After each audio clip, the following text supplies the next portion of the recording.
Assalamualaikum warahmatullahi wabarakatuh. Selamat sore, Shalom, Om Swastiastu, Namo Buddhaya, Salam Kebajikan, Rahayu. Perkenalkan, saya Aurelia Lintang Talita dengan NIM 25040330076. Saya mahasiswi pendidikan sejarah dari kelas C. Pada kesempatan kali ini saya akan membawakan video tentang kajian perkotaan dengan topik sampah di Kabupaten Bantul, khususnya di Kecamatan Sewon. Kota Yogyakarta dikenal sebagai kota pelajar, kota wisata, kota budaya, dan kota gudeg. Namun di balik keindahan dan keramahan kota dan masyarakatnya, ada satu persoalan serius yang masih menjadi pekerjaan rumah yang besar bagi semua rakyat di Jogja, yaitu sampah perkotaan. Dari pasar tradisional, supermarket, tempat wisata, hingga kawasan padat penduduk seperti di Sewon, Kabupaten Bantul. Tumpukan sampah ini masih sering terlihat. Pertanyaannya, mengapa kota dan daerah penyangga seperti Sewon bisa kewalahan menghadapi masalah sampah? Di video ini, saya akan membahas bagaimana kondisi sampah di wilayah Bantul, termasuknya Sewon, penyebab, dampaknya, dan langkah-langkah yang bisa dilakukan untuk mengatasi sampah tersebut. Setiap hari, wilayah Yogyakarta termasuk Kabupaten Bantul menghasilkan sekitar 350 hingga 400 ton sampah setiap harinya. Sebagian besar berasal dari rumah tangga, pasar, kawasan wisata seperti Paseban, hingga daerah kuliner di sekitar Bantul.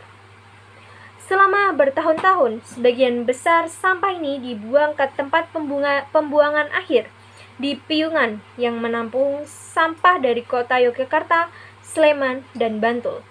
Masalahnya, tempat pembuangan akhir Piungan ini sudah melebihi kapasitas. Beberapa kali juga sempat ditutup karena tempat pembuangan akhir ini penuh dan menimbulkan penumpukan sampah di berbagai titik, termasuk juga di Sewon dan sekitarnya. Dan akhirnya, sekarang TPA Piungan sudah ditutup permanen. Kondisi ini menunjukkan bahwa wilayah Jogja sedang menghadapi krisis pengolahan sampah yang nyata. Ada beberapa faktor yang membuat pengelolaan sampah di Jogja dan Bantul, terutama Sewon, semakin rumit. Pertama, pertumbuhan penduduk dan aktivitas wisata. Sewon ini berada di jalur penghubung antara kota Yogyakarta dan kawasan wisata di pantai selatan yang mengalami peningkatan aktivitas ekonomi dan konsumsi, yang juga berarti meningkatnya volume sampah. Yang kedua, kebiasaan para masyarakat.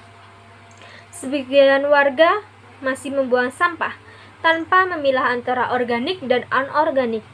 Banyak juga yang belum terbiasa mengurangi penggunaan plastik. Yang ketiga, sistem pengelolaan yang masih terpusat pada satu tempat saja. Selama ini, Bantul dan Jogja masih sangat bergantung pada TPA Piungan. Ketika TPA ini ditutup, daerah seperti Sewon langsung terdampak karena daerah Sewon ini belum semua memiliki sistem pengolahan mandiri. Yang keempat, keterbatasan fasilitas daur ulang. Meskipun sudah ada beberapa bank sampah dan TPS 3R di Bantul, jumlahnya masih kecil dan terbatas untuk menampung seluruh sampah dari rumah tangga dan usaha kecil.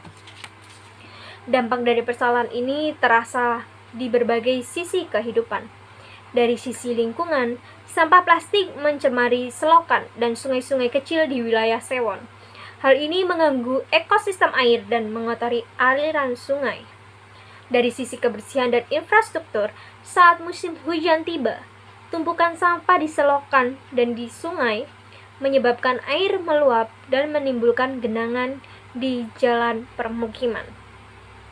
Dari sisi kesehatan, bau yang tak sedap dari tumpukan sampah dapat mengundang lalat dan tikus yang berpotensi membawa penyakit, dan bau ini tentunya sangat mengganggu pemukiman sekitar.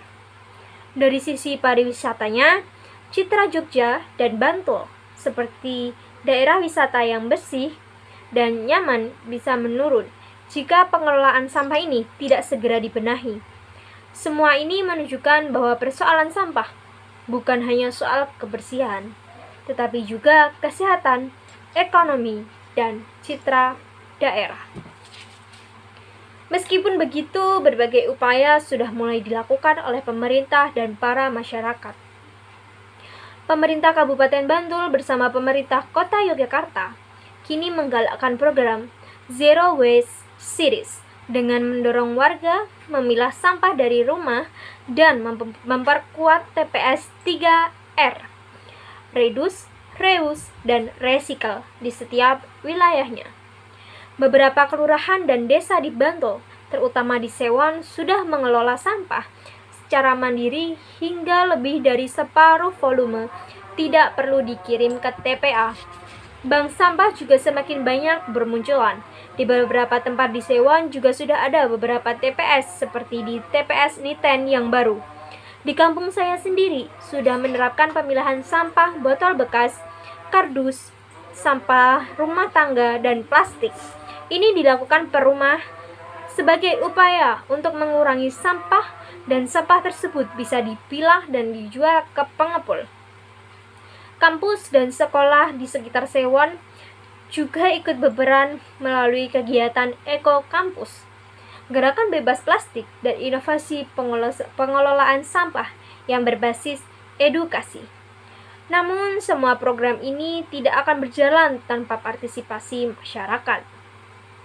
Kuncinya adalah pada perubahan kebiasaan kecil, membawa tumbler sendiri, saat berbelanja membawa tas belanja sendiri, dan saat membeli makanan membawa wadah makan sendiri. Perubahan besar ini dimulai dari tindakan kecil yang dilakukan bersama-sama. Masalah sampah memang sudah ada sejak lama, tetapi bukan berarti tidak bisa diselesaikan.